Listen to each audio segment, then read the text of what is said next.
Sen, ikaw daw ang huling kasama ni Sen Bato. Kayo daw po nagpasama sa kanya. 3 gabi kaming magkasama. Totoo gabi bang kami. magkasabay kayong umalis dito? Nung Wednesday ng madaling Siguro po, Thursday mas, na ng madaling mas maganda po siguro kung magbibigay ng info niyan, ma'am. Pag natapos na yung investigasyon. Kasi mas maganda yung official. Reaction mo na ikaw ay person of interest daw. Siyempre, ganun po talaga. Ganun talaga. Wala po tayong magagawa. Kung yun po ang sinabi ng mga otoridad, okay naman po yun. Sen, ikaw daw nagsakay kay Sen Bato, totoo ba? Siguro po, antayin na lang po natin yung official na investigasyon. Sir, were you spotted in the NAIA terminal with Senator Bato? Saan po? Sa The NAIA NAIA terminal. Were you Nakita ka spotted raw with sa Senator NBI, Bato? ay sa airport. Siguro naman po, walang sense naman yun. Bakit naman kami magpapakita sa airport pa? So magkasama nga po talaga kayo.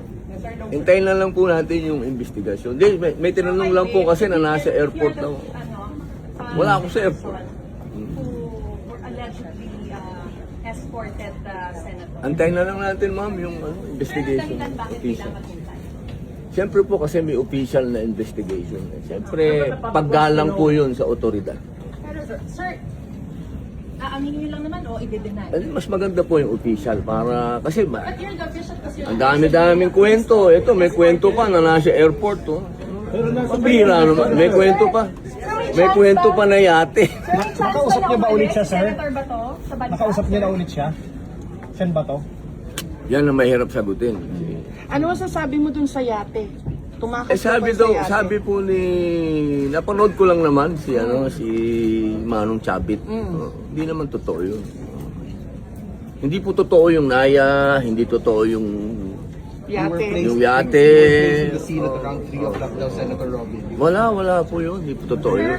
Sen, ano po yung reaction niyo patungkol sa podcast ni na Sen Aimee tsaka ni Ma'am Mariel? Na pinagtanggol ka niya po. Ay, maraming salamat. Maraming salamat. Kasi sino ba 'yun? Pero asawa niyo Asawa ko. Asawa ko 'yun. Siyempre, lahat gagawin nun. Sir, you're confident.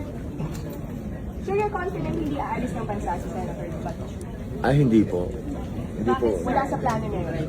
Why are you... Hindi gagawin ni Batuin. Bakit, sir? Mahal niya Pilipinas. Totoo po ba sir na nasa Davao siya? Ngayon? Naku, hindi ko alam.